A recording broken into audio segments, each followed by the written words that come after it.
Welcome, two black guys and a comic. Man, we are so happy to be back this week. We're going to be consistent. We're going to change this world. We may even change our name to some kind of entity.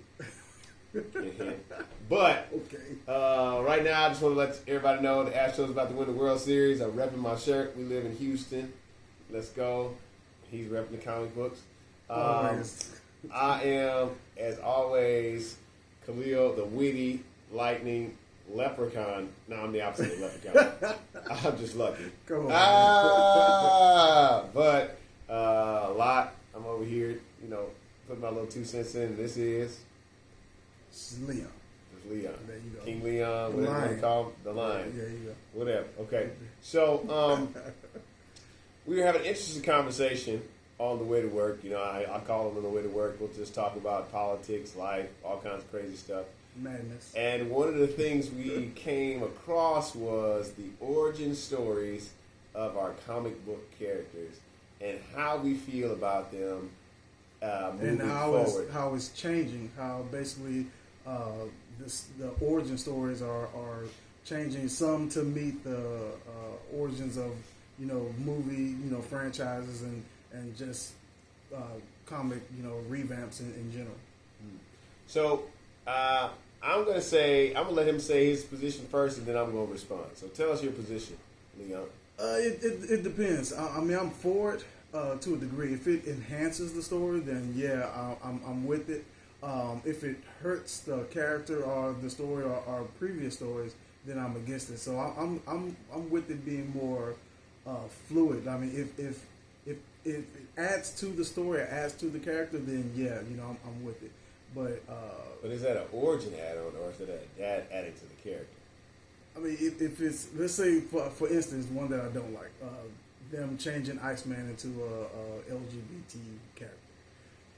It doesn't add to his character. It doesn't help him. It basically negates all his past relationships and make it all seem like a big waste of time. So in that particular instance, I'm against it. Well, why are you against them changing him to LBT? I mean, LGBT. Because it doesn't add to his character. I mean, if you want to add a gay or lesbian character to the mythos, then add a new character. But that makes you shouldn't go through and change an existing. But as a devil's advocate, I would say that makes him more relational to the readers in some way. To which readers?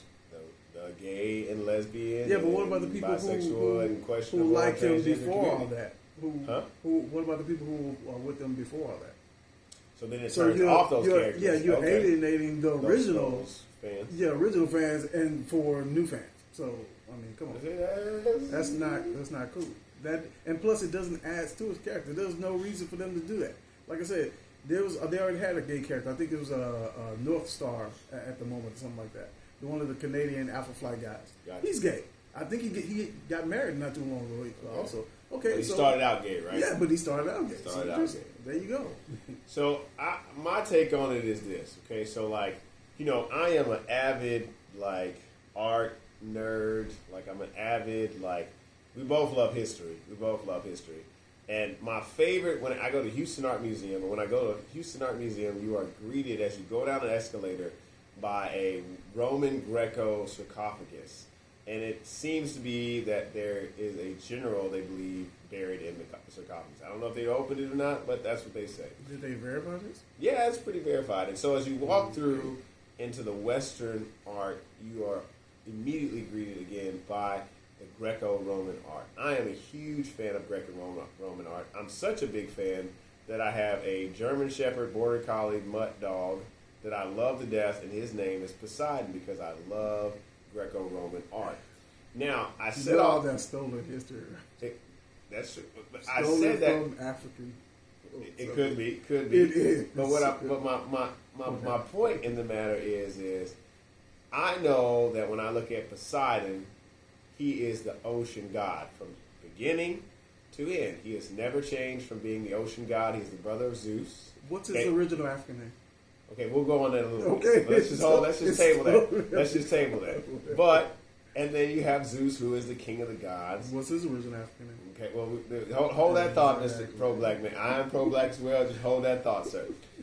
But the point that I'm making is, when I read Greco-Roman mythology, I know that Achilles' weakness is his Achilles tendon. I know that Zeus has a lightning bolt. I know that Poseidon is the god of the ocean. I know that Hades is the god of the undead, or the dead, if you will. And I think that that same principle applies unknowingly to our wonderful, amazing, miracle guiding man, Stan Lee. Okay, and I say that to say this. Stan Lee created American mythology. Now, this is just Marvel, okay? He created it. He made Spider-Man, always a kid who lives in New York, And always just trying to get by, Jack Kirby. always got bitten He was by a there. radioactive spider. Jack he always Kirby was helped that. him with all that. That's right. So don't give it all the credit to Stan. We're not going to Jack say. was there too. We're not going to say and Jack Kirby, Yes, the don't two leave twin him out. powers. Okay, Yes. we're not going to leave them out. Okay, so those things are just non-negotiable. The Hulk has to be Bruce Banner. He has to get caught in a gamma radiation bomb, which changes him into the hulking beast that he is. Okay, so when you change that, you are then eroding the history of comics. And this is something that I'm really passionate about right now. I'm a teacher. I teach science and math. And one thing that we learn in science is that there are environments and biomes and niches that each creature must fit in order for that environment to survive. If I take a shark and I make the shark no longer have teeth and he no longer can swim at a certain speed, he's no longer a shark. So the same thing applies again to these characters. Once you start changing the characters' dynamics, their engineering, their history, they are no longer the characters that we love and we can no longer access them and relate them and research them as they should be researched in their natural environment. And I think that's what he was trying to say. Leon is saying, well, when you take Iceman and you change his sexuality, it's not bad to have a different sexuality or have a different affinity for that. You're changing the niche that character places or brings to the team. We know that Cyclops has a laser vision. We know that Jean will throw him up, Iceman freezes him, Archangel or Angel carries him, and then Cyclops is coming through with the laser beam. Huh? Basically, Angel does that. I mean, I tried to find a place for him to do something. You know what I mean? But you can now. But what I'm saying is, yes, that's how they work in the dynamics of their team, right?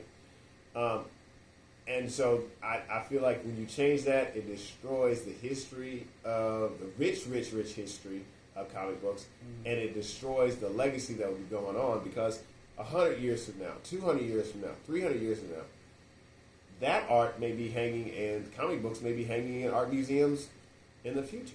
They may be the history that people say, well, Spider-Man was like this or Superman was like this. And when you do that, you're destroying the fabric of time and space in the comic book world. So for the record, you're against changing I any of the am history. 100% against. Because that was a long way around. No. As you were just to get there. Yes, I am against it. I am 100% against it. And I think that the conversation came to a head with me and Leon in the sense that he was saying that Superman was born on Earth. Yes. WTF. But this isn't recent. This is old. This is from back in the late 1980s. They changed it. Well, they're debating it. They're debating it. No, there's no debate. 20, 30 years. Superman's gestational chamber opened on Earth. On Krypton, he was a fetus. So he was still in the womb. The gestational chamber came to Earth, and then he came out as a baby. Technically, so he's an immigrant, but he's not an illegal immigrant. Is what they're trying to he say. still doesn't have any papers, so I will say he's still illegal. It's just that he's not an alien. He's just a regular alien. Gotcha. And so that's where we come into the conflict. And I don't want Superman changed because I think that's the whole scenario is like, the creators were immigrants and they were fleeing from persecutions and they wanted to have someone they could relate to, a fantasy, a hope that says, hey, I can be an immigrant, but I can make myself a better individual. You know what I mean? And so when you take Superman's birth away and him being an immigrant, you're now trying to push a different agenda, which is political, right? Do you think it makes the character less because he's not alien. I mean, now Yes. it's just Yes. it's just an undocumented. Yes. The whole point of America, you know, there's a Statue of Liberty that says, "Bring me your broken and your unwanted," you know, and that's you're I supposed mean, I to can be. understand. I can see why they came up with the character because that's what they were and that's what they associated themselves with. So I can see why they came up with that. But back then, especially in the 80s, they were trying to make Superman seem more American is what they were trying to do. So that's why they made it so that they changed so that his chamber was open on. So technically, I guess that messes up Supergirl's story also because she didn't have anything to do with. And that's going to be a lie, right? Her story is always that she used to babysit him, Yeah, and she remembers that when would he was an infant and completely holding negate him and her things whole like that. backstory. How could she have done that if they just put him in a birthing pod and sent him away? So that's a conflict of the story, right? You know, Yeah. and I think too, what's more American than an immigrant? Yeah, you see that dead silent pause because there's nothing Look, more an American African-American than an is- immigrant. There's we nothing were more. American before America was America. So technically, we are more American. That's a whole. This guy here is all kinds of conspiracy theories. That was not conspiracy. It's the truth. He thinks that, you know, and I'm not. Maybe Black it's the people truth. were here before everybody else came. That's actually across the whole world. There were black folks everywhere. There's not any place on this planet that there weren't black folks. I agree. I mean, you think about us being the dominant gene. It's got to be like, I mean, you can't have a dominant. It's like saying we're all white rabbits in Mexico or something like that. No, white rabbits are a genetic mutation for the Arctic because they had to move towards the Arctic. So, yeah, I can see that. Mm-hmm. But anyways, we digress. We want to know what you think. Should you change the comic book history origin If stories? it adds to the story, then yes. But if it's just inconsequential, social justice warrior stuff, then just make up a new character that encompasses all that if they want to. But if it adds to the story, then yes, I think it should. The comic book, industry should be fluid. It should be, ever evolving. All right, leave your comments, questions below. We want to know what you think. Should they change the origins and it be okay? Just rewrite the history, pull it up? Or should it stay the way it is? And I want to always think, too. Don't look at the effect. Always look at the cause. Why would they want to change the comic book character's origin story? Corporate America. They want more money. Basically. But they're destroying our history. Don't let them destroy our history. Fight. Rewriting history. Right? We have the say. The fans have the say. And we say leave it alone. So that's all we got today from two black guys and a what? A comic, baby. Peace out, Cub Scout.